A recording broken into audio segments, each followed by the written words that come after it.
Hi friends, election commission ఈవీఎంల గురించి ఎవరైనా మాట్లాడితే మనకు అవి ఎలాంటి ట్యాంపరింగ్కు సాధ్యం కాని పరికరాలు, ఎవరు చేయలేరు ట్యాంపరింగ్. ఇదివరకు ఎప్పుడు ట్యాంపరింగ్ జరగలేదు, ఇక మీదట జరగదు అని ఒక ఊకదంపుడు టేప్ రికార్డు వినిపిస్తూ ఉన్నారు.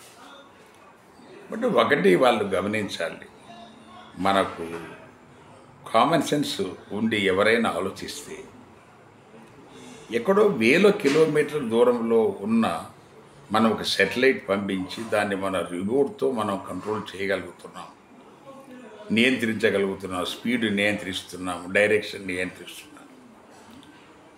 అలాగా సో ప్రస్తుతం ఉన్న టెక్నాలజీలో సాధ్యం కానిది ఏమీ లేదు అని ఈ technology super man Elon Musk ఎన్నోసార్లు చెప్పాడు. కానీ భారతదేశంలో ఎందుకనో ఆ ఈవీఎంలను మనము దాని మీద మేము వాడము, ఇక మీద లేకపోతే దాని మీద ఏదైనా కట్టుదిట్టమైన ఏర్పాట్లు చేస్తాము అన్న విషయము ఈ ఎలక్షన్ కమిషను ఆ రకంగా మాట్లాడకుండా అవి మొండిగా మా ఇందులో ఈవీఎంలలో ఎలాంటి లోటుపాట్లు లేవు అని అది ఒక్కటే వాళ్ళు చెప్తూ ఉన్నారు. తర్వాత వీవీప్యాట్స్ అని చెప్పేసి ఉన్నది. సో ఓటర్ వెరిఫికేషన్ పేపర్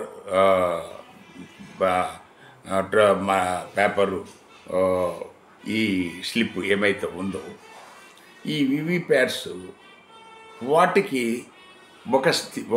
ఒక పద్ధతిలో వాటిని ఎక్కడెక్కడ పూర్తిగా లెక్కించాలి అనేది కూడా వీళ్ళెక్కడ నిర్ణయించలేదు. అది కారణం ఏంటంటే చాలా చోట్ల మైనర్ మెజార్టీతో, చిన్న మెజార్టీతో ఓడిపోతున్నారు. సో కొన్ని చోట్ల 500, 1000, 50, 30, 1000 ఇట్లా.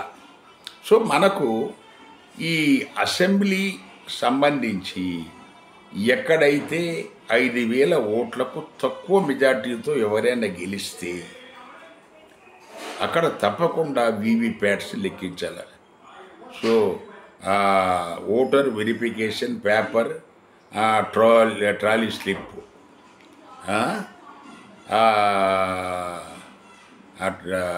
దీన్ని మన అలా కాకుండా మనకు ఇదేంటంటే కేవలము ఈ కంట్రోల్ ప్యాన్లో ఉన్న లెక్క ప్రకారం, ఆ ఫిగర్స్ ప్రకారమే మీరు చేస్తే మనకు వీవీప్యాట్ ఖచ్చితంగా పనిచేసిందా లేదా అనేది మనం వెరిఫికేషన్స్ చేయడానికి సాధ్యం కాదు. సో ఎప్పుడైతే మీరు వీవీప్యాట్స్ లెక్కిస్తారో, పేపర్ స్లిప్పులు లెక్కిస్తే పేపర్ స్లిప్పులు, కంట్రోల్ ప్యానల్లో ఫిగరు రెండు టాలీ అయినాయి అనుకోండి, మన ఈవీఎంలను ప్రశ్నించడానికి, అనుమానించడానికి అవకాశాలు చాలా వరకు తగ్గిపోతాయి. అది ముందు మీరు చేయాలి. తర్వాత రెండోది వచ్చి ఒక పార్లమెంట్ కాన్స్టిట్యున్సీకి 25,000కు తక్కువ మెజార్టీతో ఎవరైనా గెలిస్తే అక్కడ కూడా వీవీప్యాట్లు పూర్తిగా లెక్కించాలి. ఈ ప్రస్తుతం ఏం నడుస్తుంది, ఓన్లీ శాంపిల్ చెక్ చేస్తున్నారు. వీవీప్యాట్లు వాళ్ళకు నచ్చిన వాళ్ళు ఏదో ఒకటి పిక్ అండ్ చూజ్లో ఒక్కొక్క బూత్లో ఒకటో రెండో ఈ ఈవీఎంలు తీసుకొని దాంట్లో వీవీప్యాట్లు చెక్ చేసుకుంటున్నారు ఒక మెషిన్కు మాత్రమే.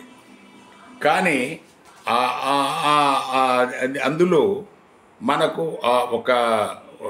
ఒక పార్లమెంటుకు దగ్గర చాలా మనకు 30, 40, 50 ప్లేసులలో ఈవీఎంలు ఉంటాయి, ఇంకా ఎక్కువే ఉంటాయి కూడా.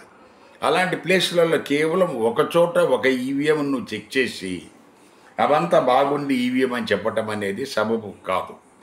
అందువల్ల ఎలక్షన్ కమిషన్కు చేసే విజ్ఞప్తి ఏంటంటే, మీరు మీ మొండి వైఖరి మాని ఇక మీద ఫ్యూచర్లో ఎలాంటి మన అనుమానాలకు తావు లేకుండా వీవీప్యాట్లు ఎక్కడైతే తక్కువ మెజార్టీ 5,000 అసెంబ్లీ, 25,000 పార్లమెంటు, అంతకంటే తక్కువ మెజార్టీతో ఎవరైనా అభ్యర్థి మనకు కంట్రోల్ ప్యానెల్ ప్రకారం గెలిస్తే వీవీప్యాట్లను కూడా లెక్కించి వాటిని కన్ఫర్మ్ చేసుకున్న తర్వాతనే వాటి రిజల్ట్స్ అనౌన్స్ చేయాలని ఈ వీడియో ద్వారా మన ఎలక్షన్ కమిషన్కు విజ్ఞప్తి చేస్తున్నాం.